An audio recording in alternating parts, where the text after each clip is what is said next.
All right. Thanks everybody for joining today's call. I do appreciate everybody showing up. The latest agenda here we're going to do is I'm just going to do a couple of highlights of the architecture document. We're on revision 3. I'm looking for you guys to go in there and get some feedback and comment on it. I know I've sent the link out to the group.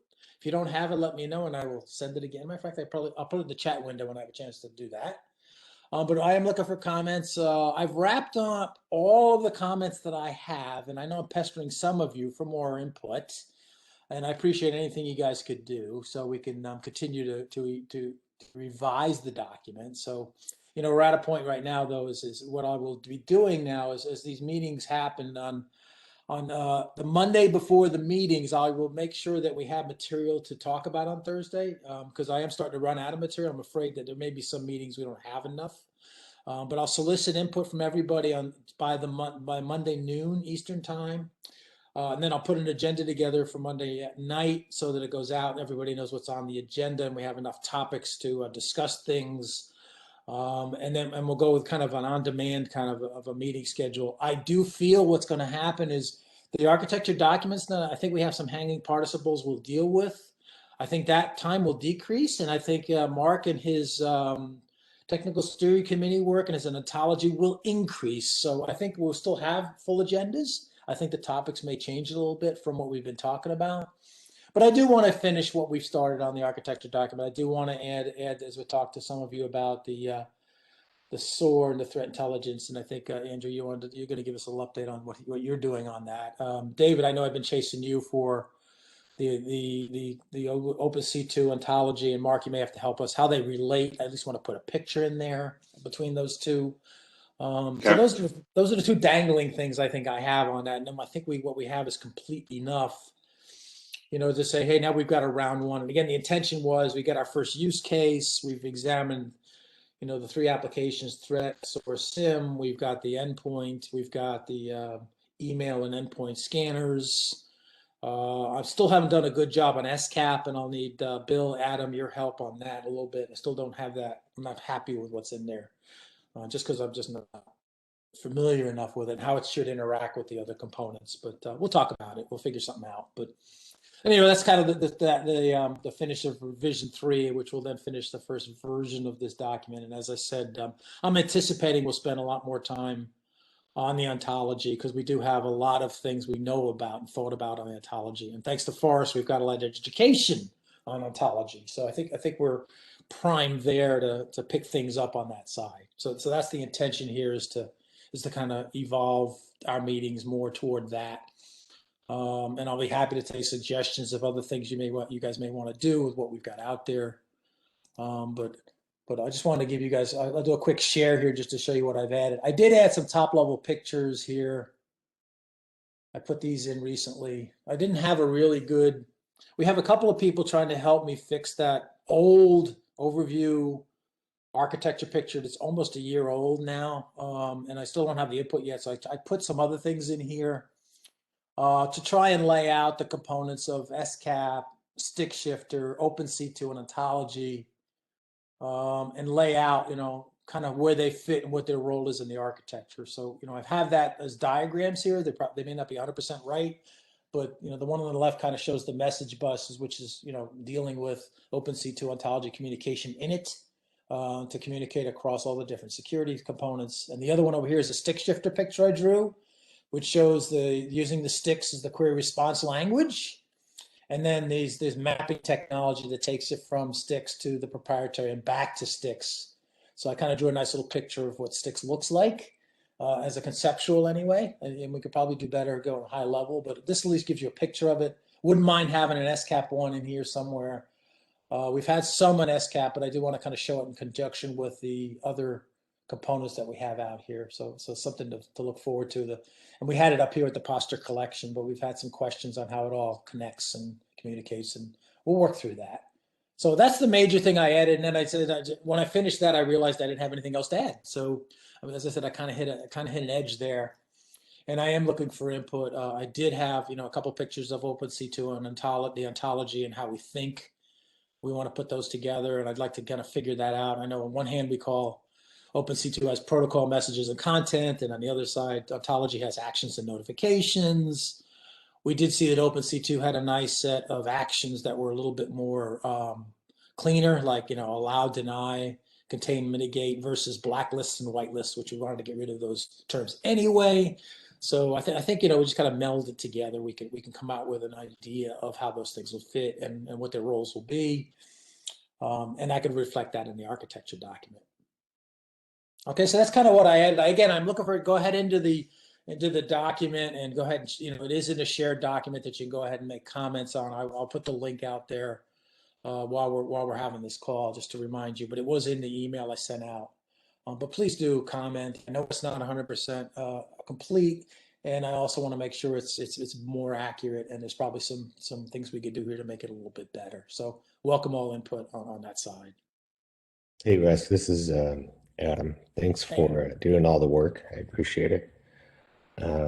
I'll commit to reviewing it again probably tomorrow. And yeah, sorry about that. I'll also see what I can do about digging up the most recent SCAP diagrams. It's been changing quite a bit, so I'm not sure how that'll work, but I'll do what I can. Thank you, Adam. Appreciate it. Appreciate it.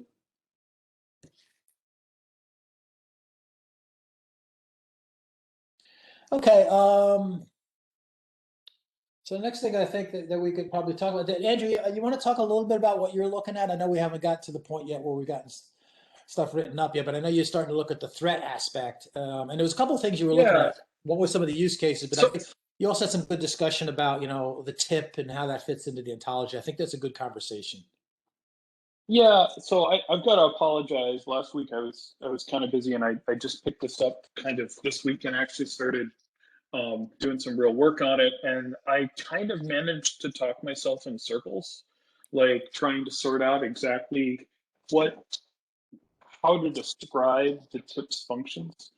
And I've been working primarily on the threat intelligence platform side. I separated that out from the source side because in a lot of ways I think they're going to be mirror opposites of each other. The tip to me is really a library or an intelligence repository where it may be told to record things, ingest things. It may pull things externally on its own. But in general, it's probably going to go, and its main job is going to be responding to queries when somebody asks about a thing. And then I started getting into, well, how do we describe that thing? How do we ask for it? And when we react to those queries, how do they come in? I think the source side is really going to be more listening to things and then taking actions on individual other ones. So whereas the tip will probably have a number of actions that it makes available or things that it can do, the SOAR is probably just going to be more of a passive listener who performs actions on other things. Like if it's going to be doing orchestration, it'll probably do things like, yes, I will now quarantine your device. I will take this action. I will remediate. I will force updates, etc. So the tip functionality really seemed, okay, I get that done first.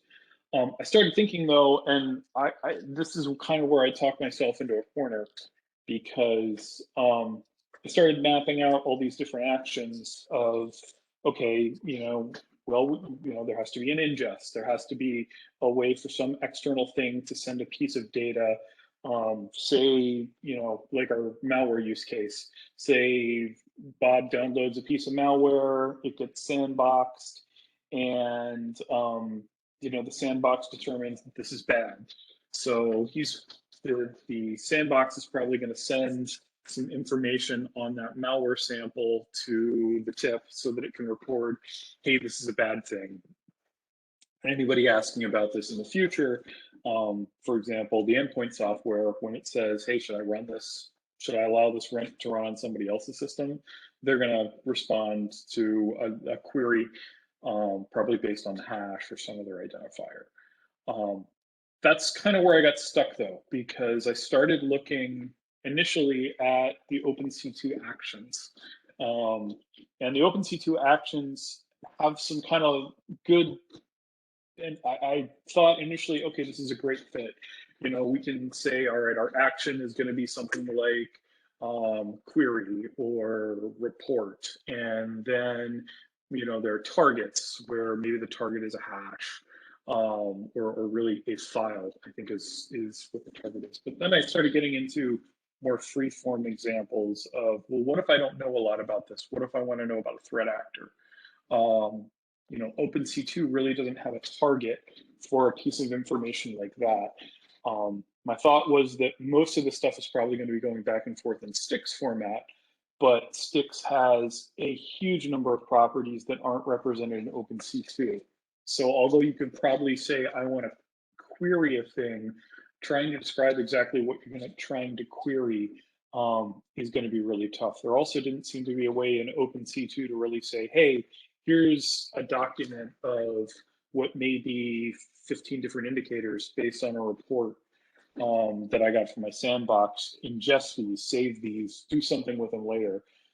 There's a create event, create entity action, but that was kind of it. So then I started thinking, okay, well, is this really what we want? OpenC2, you know, seems to have some way, some slight kind of ways, but I really feel like I need something deeper. You know, still sitting on the OpenDXL bus, but I'm just thinking, like, what can we carry in there to start doing those deeper queries? It has, I don't think it's directly STIX, because STIX is just the format talking about the intelligence. There needs to be some kind of command structure there.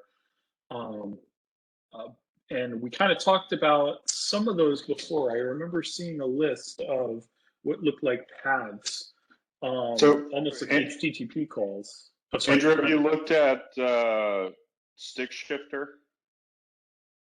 I have a little bit. It seemed to be mostly based around STIX patterns, right? Trying to take a collection of data and basically describe it or convert it back and forth to STIX. Is that accurate? Or I'm definitely not very deep on it. Yeah, so I think its intent is somewhat what you described as a challenge, and that is part of it is the connector, which is a mapping of some native API query endpoint back to a STIX2 format, and the connector works in both directions though. So you can pass Stick Shifter a list of STIX2 objects. It will then convert that into a list of the objects mapped to the native query endpoints. You know, it will invoke those APIs that there are connectors for, get the responses back, put those responses back in a list of STIX2 formatted objects. So, and I think that's the part that I'm trying to figure out, and I didn't realize that Stick Shifter would help with that. The mapping of items to the native kind of query endpoints. I mean, I guess I was kind of under the impression that we were trying to build something generic, or some way of having individual query endpoints without having an adapter in the middle. yeah, absolutely. So I think that's ideal. And, you know, in that environment, if you have, you know, 3 of the things that will accept a STIX2 formatted query object and give a response back, then those things wouldn't need an adapter. And then we have Stick Shifter to, you know, fill that gap. I think that's what we want to continue to do, is kind of follow that pattern. So for other things that, you know, we can identify, you know, should be a standard function, or something should be supported in this standard way, you know, search via, you know, search for sightings using a STIX2 format, or publishing a sighting in that format, or a posture state change, you know, notification being formatted, you know, either as an IOB, which we've been gun discussing, or, you know, maybe SCAP or something like that. And then where there are things that are not compliant that an organization needs to adapt to that architecture, I think that's where we want to try and figure out how to build adapters across different topics, you know, of the ontology that we want to define. Yeah, this is Forrest. Okay. Can I jump in? Yeah, please. Yeah, totally. Yeah. Can you show that slide deck I forwarded to you? Yeah, bring it up. Yep. All right, thanks. Oops, hold on. So, and you're going to have to go forward several slides, but this is actually kind of a complex brief, but forward, you're going to see like basically a process template. And Okay. process Is that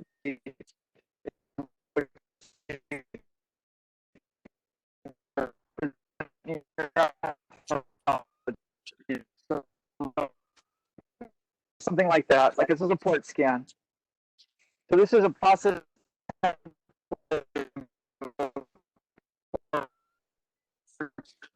You're cutting out real bad, Forrest. you're breaking up? Now you can do this many different ways. You could say this is maybe what a pen test. I don't know what here. Any better? No better? Can you hear me now? Yeah, for the moment. Maybe. It's coming Okay, and I'll going hang here. right now. Yeah. I'll hang here by the Stand door still. a little longer. Yeah, I'll stand still right here. Go ahead, folks. But this is, so these are basically process templates, but you can look at them anyway. It could be what a defender's doing in a pen test. It could be what an adversary is doing. Your response options, you can model those out in a process template with the ontology as well. So I think this is getting at, this is that generic representation of some process, whether it's an attack. So this would then use the modeled IOBs, or a response. So then you could take your OpenC2 type representation of a response to OpenC2 to turn it into the language that your computer will understand to do the response, for example. So you can link it all that way. So this is one of the things you can do with the ontology. Yeah, and I can so- explain Great. some more about the difference between process template and an actual action. The intent of this brief is to show generic processes to differentiate a generic process template from an actual instance of these things occurring, so the computer can know the difference between what you would assess would be a normal indication of indicator of behavior, and so like your security personnel would have this available to them, and then when they would be in real time looking at the events that unfold on their systems, they could match it to this process template to see.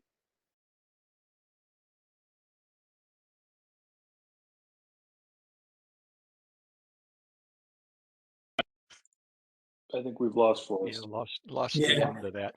But yeah, to address, staying on this slide and then to address Andrew's comment, yeah, the intent of OpenC2 was to define a few nouns that we needed for the use cases that we were considering, and there was a very limited set there. But the majority of the content of OpenC2 would be defined in actuator profiles that define the specific content. So if you wanted to do a port scan profile, for example, you could define a response that would have, frame header, frame trailer, datagram header, segment header, and all that, and have all of these fields defined in it.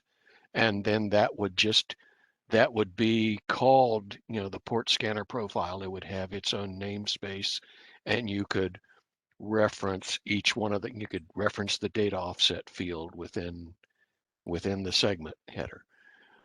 So yes, there's not much richness built into the base language of OpenC2 because all of the richness is supposed to go into the profiles. Okay, got it. So it sounds like and I guess what I'm trying to figure out is if OpenC2 is the way to go, or if there's another layer in between, because I'm seeing the OpenDXL layer, which I get. And I guess going through like the Python libraries we had available, there was a OpenC2 over OpenDXL, which, okay, I was trying to, but then there's the sticks layer too. And I was just trying to figure out, is there some other glue layer in the middle besides OpenC2 that we're using to kind of marry that underlying sticks format with the OpenDXL transport layer? Because I don't think it doesn't seem like you can't just do sticks over OpenDXL without some kind of command encapsulation. It's just like, well, here's a thing. What do you want me to do with it? And I think that's where I was getting a little confused. But if I can do that via profile and define a tip profile in OpenC2, then maybe that's the direction I need to be going. I can share something that may help or may not. Yeah, totally. Whatever Yeah, go you ahead. got. Yeah, I would love to see it. go for it. Okay, now I got to pop the button back up. So I was just playing with tools. I wasn't actually trying to create a diagram. Do you see a block I see diagram? black and gray. Yeah, it's all black, but we see Oh, it. jeez. Jeez. We do see a Wonderful. black box. Yeah. That's strange. All right, let me stop that. Try once more and then I'll give up.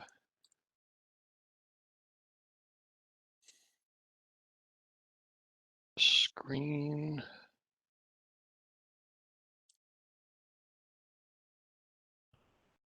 Yep, I see a black box in my preview too. I don't, all right. I guess I'm not set up properly then. Anyway, I will mail that to the list. But OpenC2 has at the top a message structure. You know, the message has headers and a body.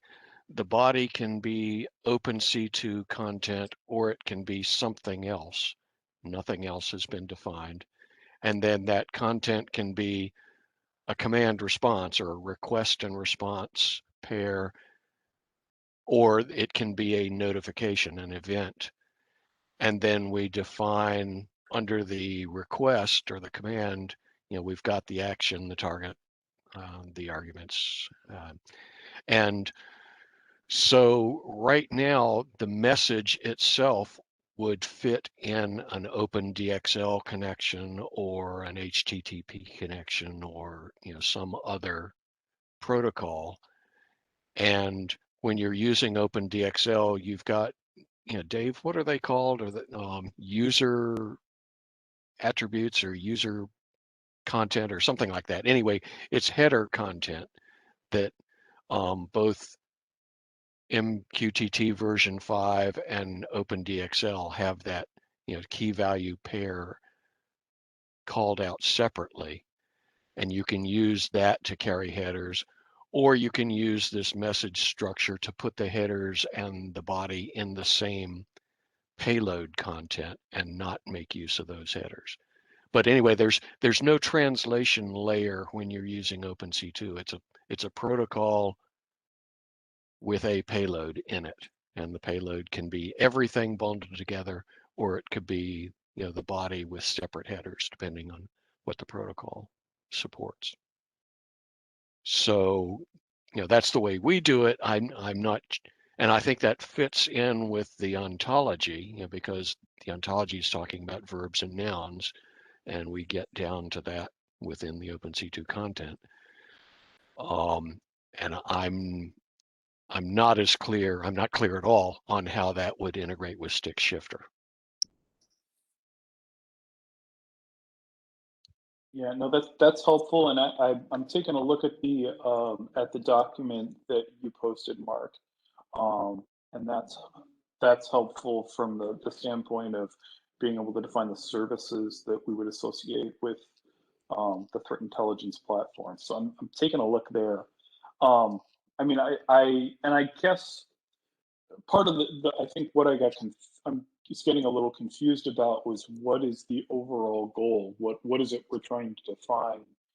I kind of got the impression that stick shifter was, for lack of a better term, kind of a stopgap, right? To get us to the point where everything was communicating with the, on using sticks and hopefully getting to the OpenDXL fabric. But that if we had a, if we were going to, from the ground up, develop something entirely different that was native in that format, then stick shifter wouldn't exist. But like I said, feel free to tell me I'm full of shit if that isn't the case. No, I think I generally agree with that. I think that, recognizing the heterogeneity in a customer environment, that, part of this, what we could give to the world ideally is adapters and, open apps, if you will. I think we have OpenDXL, to work with. We have Kafka to work with. There's other interesting, companies out there like Tenzier that are doing things that have kind of open apps. We have OpenC2, and I think we have to figure out how to do things in a loosely coupled way so that they could be implemented over some combination of fabrics. I don't think messaging or streaming or APIs are ever going to, be universal. It's going to be all of the above in different use cases. So I think it's a hard problem. I don't know the answer necessarily, but I think ideally we have an ecosystem of adapters to the ontology for, the myriad of solutions that are out there, and we can drive, of course, participants in the OCA, but then, more widely through industry, to get organizations to expose APIs or expose services or interfaces that are compatible with, the fabrics that we support in OCA, the specifications of the individual APIs, whatever those services might be, et cetera. But one thing I guess I'd add on stick shifter, right? I mean, stick shifter could flow over OpenDXL or any message queuing technology you want, so that layer is different, right? And I think that, what I see as you melding them together is, stick shifter is providing that query response common actions, if you will, via the sticks language, right? To enable us to go and get information consistently across multiple apps that are disparate because we're doing the mapping. So, the ontology and OpenCA2, I assume, one of its things would be a query of some sort, of which stick shifter could map to, and it would drive the sticks queries over that the message bus protocol right to the destination. So, I kind of see them together, all working together. I don't think I think it's a different layer, and it's a different type of query that we're talking about here.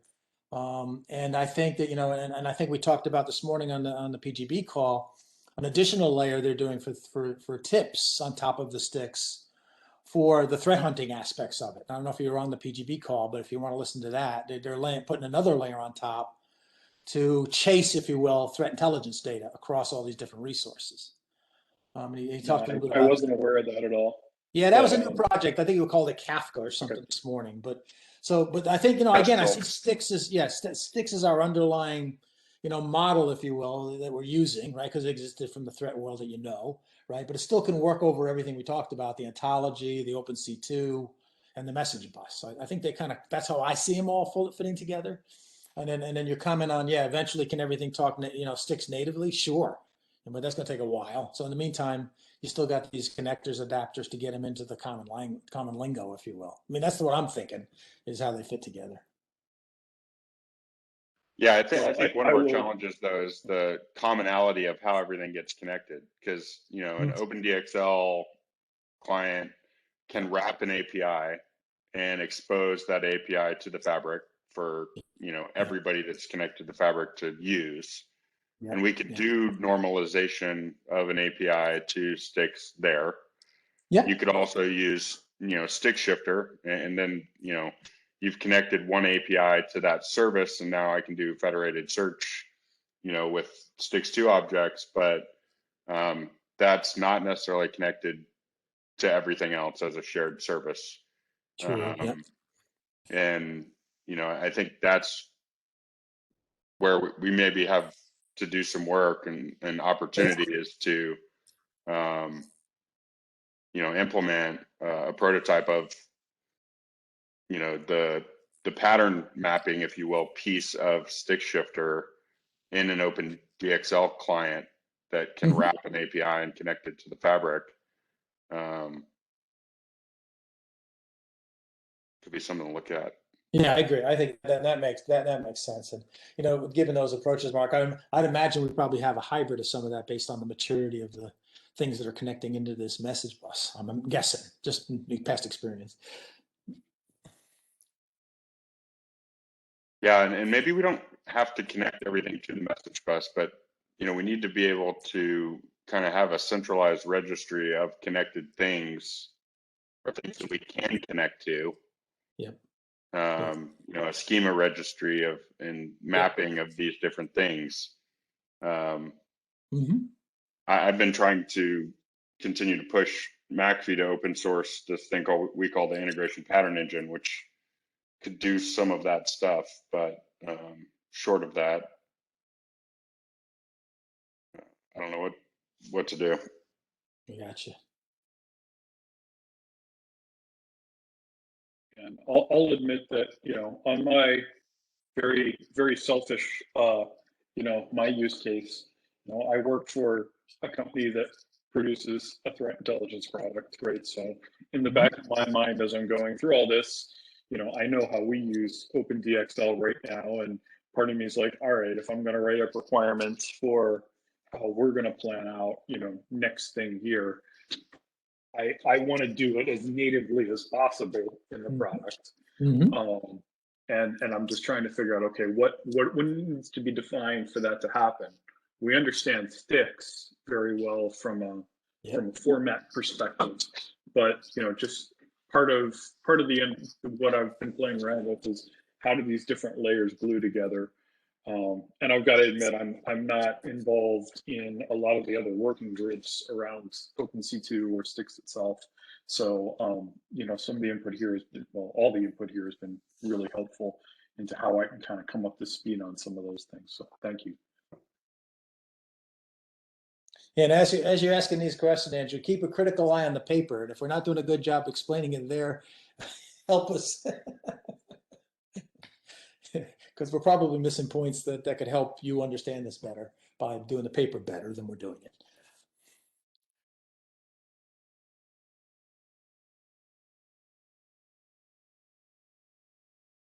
Okay, I had another point I was going to make, and maybe Dave, I think I was talking to you about this once. As you said, there's natural synergy between SCAP and a SOAR.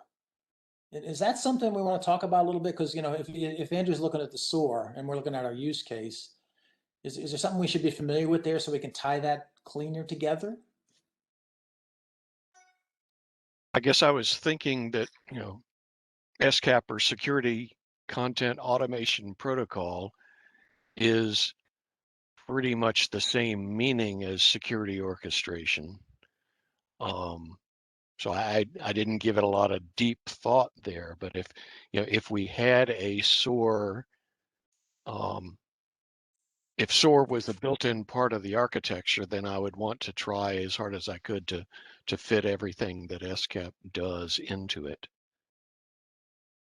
Because I got to believe when you're assessing posture, there's some level of thought there on what a valid posture is or what you're looking for. I would imagine a SOAR may be helpful there. Well, so SOAR, would be the response piece of that. So posture collection itself. Yeah. And then there's what do you do when you discover a vulnerability? Right. It sounds like SCAP's one of the triggers that SOAR would be looking for to take appropriate action.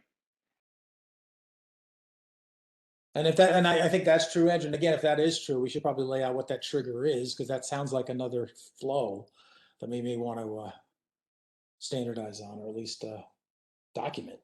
Yeah, sorry, this is Adam. I tend to agree. I think SCAP as it is today is really the content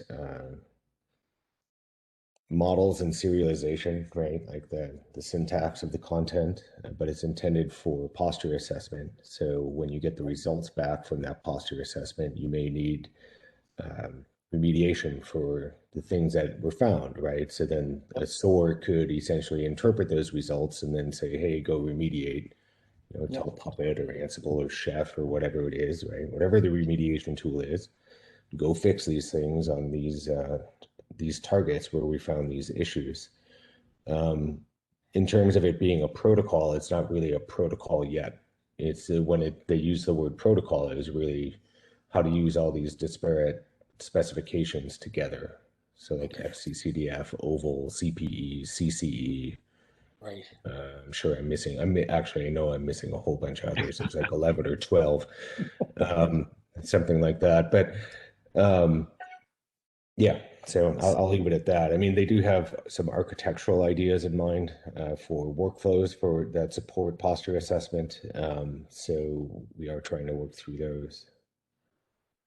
Yeah, so the SCAP version 1 was just those content formats, and I can't quote 12. I could only say XCCDF and OVAL is my vocabulary there. But yeah, that was just content. But version 2 was supposed to be doing continuous monitoring, and so if people are doing continuous monitoring today, there's some trigger for either it's just triggered by events happening in the system, or it's triggered by a cron job to scan the system periodically and look for vulnerabilities. But yeah, version 2 had this time dimension and continuous monitoring part of it. It wasn't just the content format.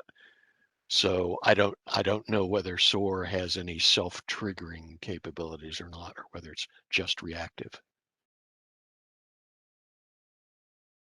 I don't know if it's self-triggering, but I mean, a lot of SOARs have playbooks and runbooks and things that drive actions of your administrators through step-by-step things that are recommended to be done. And a lot of it spans not only technology, but hey, inform the communication officer. We have a certain briefs. Inform legal. We have certain, and so it's almost like an old style run book that they pull together. They call them playbooks sometimes. The different technologies have different names, but the idea is, and you can automate some of those steps. But the idea is to orchestrate the appropriate action based on an incident coming in. Now, an incident could be a vulnerability scan as you talked about, but it could also be I put up a whole new bunch of endpoints and I want to assess them in a certain way. And if they don't work that way, let me know. And a lot of endpoint products work that way, right? Certain processes have to be down or up, certain ports got to be opened or closed, that kind of stuff.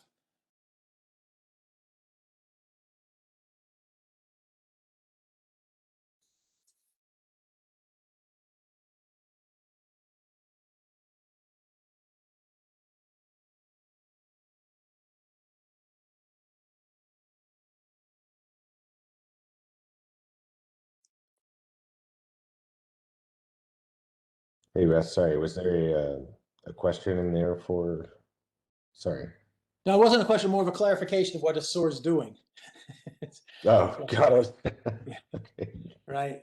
So I'm, just trying to figure, I don't know, again, the reason I stated that is, if that's what the SOAR is doing, how does that fit with the SCAP continuous monitoring bit, which I'm just struggling in my head with it and saying, if there's a process, for example, where I do want to use the SCAP approach and posture assess an endpoint, let's just say, or an IoT device just for fun and grins, there are certain conditions or things I may want to check. And I don't know if a SOAR, for example, could be one of those things that could drive the SCAP to look for those things and say, when these conditions, whatever they happen to be, are of a true nature, then we have a posture violation or something has to happen. Yeah, I think it could, but I would be, I think, in the same boat you might be in at this point and speculating on what the SOAR actually does. But the idea behind or I should say a major part of what the working group that we've been working in the IETF and the SCAP endpoint data collection working group is that you need to have some form of orchestration to carry all of this stuff out, right? So there's some enterprise policy. You mentioned like IoT devices, right? So maybe you've got a bunch of commercial smoke detectors that are connected, smoke and carbon monoxide detectors or something like that, right? And those are all detected. Well, maybe you can log into those or monitor them in some way, and there's maybe a small configuration. Well, technically, according to your security policy, like if you have to adhere to ISO 27000 or the CIS controls, shameless plug, or any of the other control frameworks that are out there, they're all going to tell you one way or another, have a standard secure configuration for the technologies that you use. And that's really where SCAP comes in, right? Like that's its major use case, I guess, is for making, being able to express that standard secure policy in some machine readable format that is actionable, right? That software can interpret and then go out and assess the appropriate assets for the appropriate configurations, get the findings, and then it reports those findings back, and then the SOAR would be able to also go out and say these things need to be remediated. So all of that needs to be orchestrated, and that's what David was mentioning earlier about SCAP 1.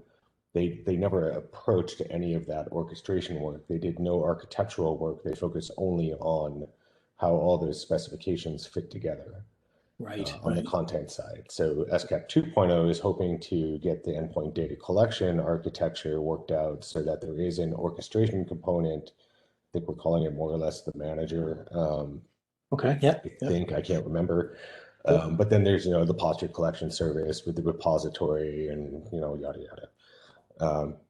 So yeah, I don't know if that helped it or not, but yeah. Well, in my mind, I'm always thinking about our end game, Adam, here. And one of the things I wanted to do with the architecture was kind of have a prototype, and I'm trying to figure out when we do this prototype as an example. We just talked about we have the malware use case we're focused on. Wouldn't it be nice to kind of show that continuous monitoring version 2 things you were talking about, and how the SOAR and the SCAP manager that you called communicate and set themselves up to orchestrate the monitoring and the assessment and the remediation of any posture assessment problem. That's what I'm thinking. Yeah, I mean, is anybody here like really familiar with SOAR and what all the typical functions are? I mean, yeah, I'm pretty familiar. I think that SOAR is kind of the ultimate. I mean, it's really a stopgap technology in my mind. It's solving a problem in a kind of manual way that can really only be applied at the top level, kind of high volume, low complexity data. I think ideally, if we're talking, a proof of concept or a prototype, we define or build the system such that when a threat event occurs for a given system, then the posture assessment would automatically take place. The endpoint collection would take place for that system and be published, respectively as related to the system, on which a threat detection or a sighting or something took place. We don't need an orchestrator to be in the middle of that.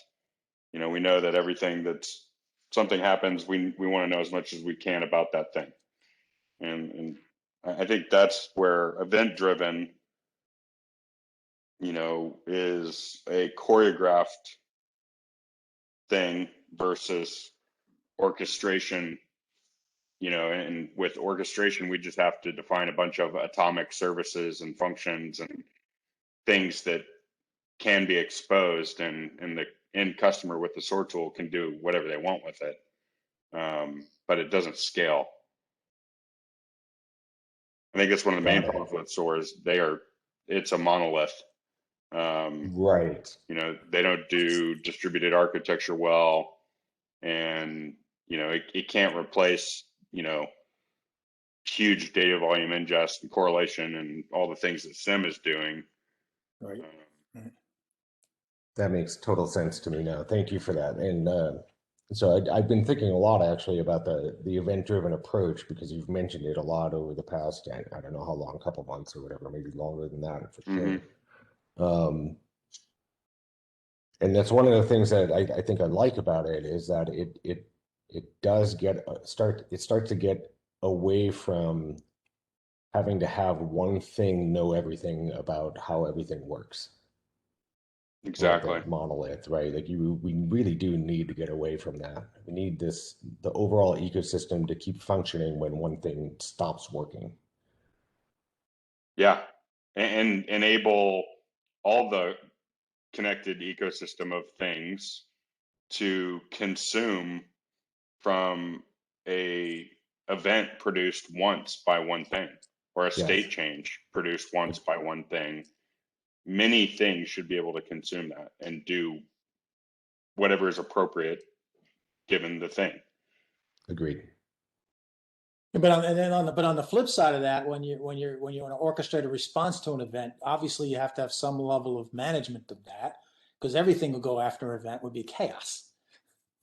Right? Sure, So and I think it's very reasonable to, you know, maybe not assume, but right. you know, say if there's a service that publishes an event when that event occurs, Yes. there can be a service that consumes and stores that event, and then there can be, you know, an API access to, you know, those stored events. You know, Kafka, for example, I mean, it is completely time bound. So events that get written, you know, to a topic, they are sequential. They can be replayed from any point in time to derive state based on a series of events. You know, so there's a lot that can be done there. I mean, Kafka, I think, as a distributed data lake, is very useful. Yes. But yeah, I think that's, you know, and where do we implement this definition of, you know, something? And I think that it doesn't exist, but something like a wrapper that allows a module for adapting a search API to sticks, and allows for, you know, defining what other topics in that architecture this connector might want to subscribe to, and allowing for, you know, some actuators to be in the connector of a given thing. Right. That way it can be, you know, distributed and not centralized. Yep. I think we have to have the concept of distributed along with the concept of coordinated. Yeah. I think there is something to be said, though, for the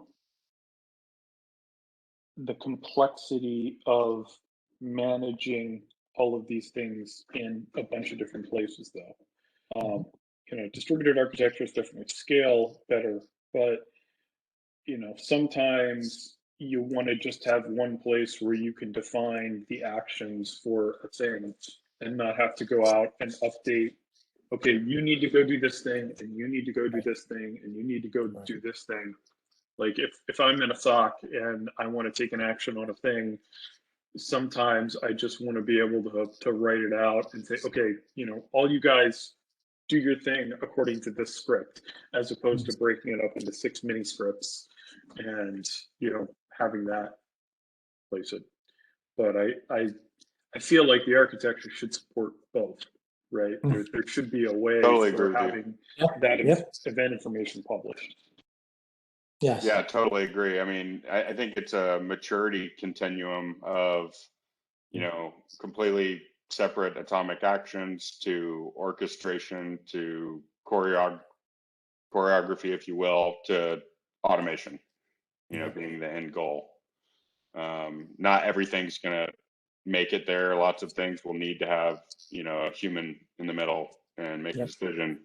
But giving that kind of control so that customers can take any given functions, queries, notifications, and move along that, maturity model, if you will. But yeah, I think it does have to be both. Agreed. I forgot who said it, but we cannot decrease complexity. We can only seek to control it, right? That's So right. That's right. the domain that we are in dictates the complexity. Yes, it does. Yes, it does. Okay, great discussion. I think we're at the top of the hour. Anything anybody wants to wrap up on? And we had a really good discussion here. So again, I encourage you all to look at the document. Please edit the heck out of it. Contribute all you can. If you can keep going with what you're doing, Andrew, great. And David and Adam, I'll work with you a little bit more on SCAP to see if I can do a better job representing it and what we've got. And then Mark, as we're looking at the OpenC2 and the ontology, how that fits together. If you can help me with some kind of a pictorial on that, that would be awesome. Okay.